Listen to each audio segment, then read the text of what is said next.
Today, we're going to be writing a poem. It's going to be an autobiographical poem. I call it AutoBio poem for short.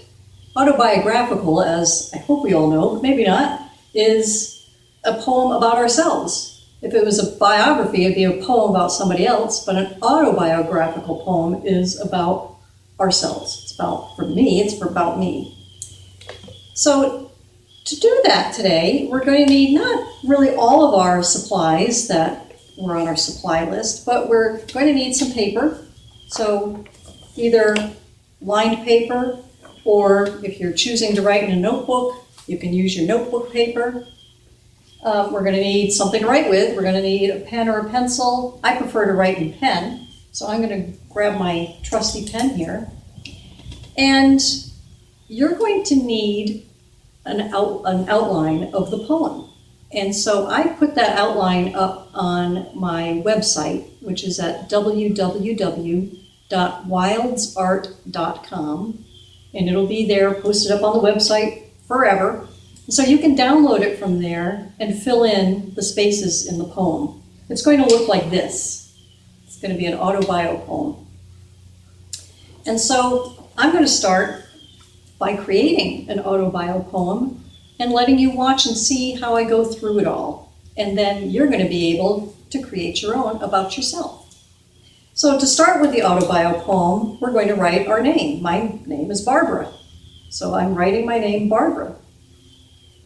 The next line is relative of, and it's your closest relatives. And so for me, my closest relatives are Bill, Tina, and Donna. The next line, you have to think about what you care about, because the next line says cares about. And so think about 2 or 3 different things or people that you care about. I'm going to say cares about all living beings, comma, nature. Those are the things that I care about. For the next line, we have to think about how we feel.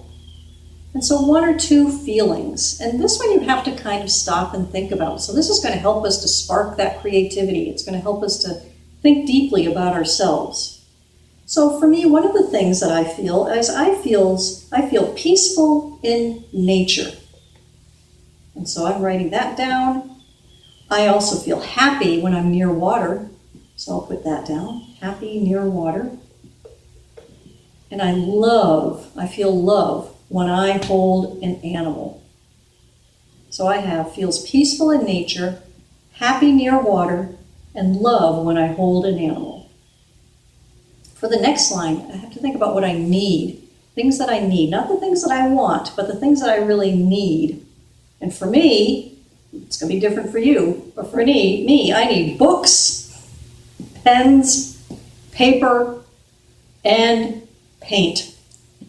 Now, you might be saying, oh, she just wants those things. No, I need those things. So those are things that I really need. Now let's think about what we give. What do we give?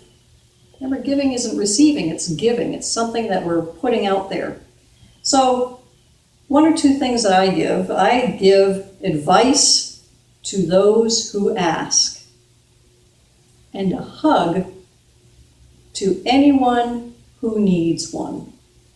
Those are some of the things that I give. Now it's time to think about our fears. What do we fear? I know my biggest fear is heights. I am afraid to climb a ladder. I'm afraid to climb a chair. I don't go on roller coasters. I don't go do well on high bridges. I'm afraid of heights. So I'm going to put one of my fears is heights. The other thing that I fear is unfairness. I fear when people are being unfair, especially to other people. I don't like to see people treated unfairly. So I'm going to write down, I fear unfairness. I also fear, for me, I fear losing control. I like to be in control of things. So I'm going to write that down. Losing control. For the next line, it's would like to see. What would you like to see? One to three things that you'd like to see. Now this could be anything. Something that maybe you hadn't seen, or maybe that you have seen and you'd like to see again. Or you can really think deeply about this one too. And I'm thinking about this kind of deeply, trying to get kind of more creative with it. And I would like to see everyone treated with compassion. Compassion is, really caring about other people. And if we all treat each other with compassion, that's something I would really like to see. We sort of wind up our poem with where we live. So I live in Chatham County, North Carolina. And then we end it with our last name. My last name is a long one, Hengstenberg. So I'm going to end that with Hengstenberg. So when you see it, you'll see that you have it written out with your first name ending with your last name. So it sort of puts bookmarks, not bookmarks, what do you call those things? Bookends on the beginning and end. So Barbara Hengstenberg. And also at the ending is where I live. And so I have my poem all written out here. And do you notice here too, I made a mistake. So what? I crossed it out and added and changed it. It's okay to make mistakes. If I was writing in pencil, I could have erased it. But I was writing in pen, so I crossed it out. So we have that written up. Now what are we going to do with it? We can use these poems as sort of a springboard to write more poetry, a springboard to create art. We can use these poems as just what it is, and it's done. You can put this into your journal. You can put it in here, and you can use it as ideas of things to write about in the future. For me, I went ahead when I did this, and I created a collage of my poem. So I actually typed up my poem, and then I collaged it with using different pieces of magazines.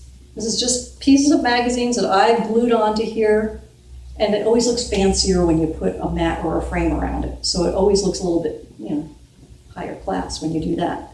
And so this is my poem that I wrote that looks like this, and I turned it into something like this. So I turned it into a piece of art. But you can do other things with it too. For you to really become creative with it, you can do a poem, you can make it a bio poem rather than an AutoBio poem, and you can write a poem about somebody else. Write it about somebody you care about and give it to them as a gift. So you could talk about all these different things that are important to that person and then present it to them as a gift. Maybe you want to make it fancy and put art around it and turn it into a gift. You could, if you're writing a story, you could develop a character by doing a biographical poem of them so that then they can be developed better. Who are the relatives of this character? What does this character care about? How do they feel? What are their needs? What do they give? What are their fears? Where do they live? What would they like to see? And so if you did this poem somebody says to you, you need to write a story over the weekend, you could put your character right into this poem and go to town writing about the person. You can just decide, I want to give this as a gift, or create art around it. So that's when it's really important, when you're doing one of these creativity sparks, to have all of your art materials out in front of you, because I had no idea what I was going to do this. I decided at the last minute, I had a box full of magazine clippings and thought, you know what, I am just going to put them onto this piece of paper. I could have just as easily have painted around it or drawn pictures around it, whatever you want to do. But if your materials are out in front of you, no matter what you have, it doesn't have to be anything fancy. You can then choose, oh, I think today I'll watercolor. And so you can make those decisions as you go along. So I'd love to see what you're creating. I'd love to have you email it to me at barbara@wildsart.com. I will write back. I would love to see what you create and why you've created it. If you turn it into art, send me a picture of the artwork. Let me know if I can share it on an upcoming episode, because I'd love to have other people look at it too. So let's think about today. Where do you find art? I told you I was going to ask you every week. Did you find art anywhere? Where was it? I found art in a book.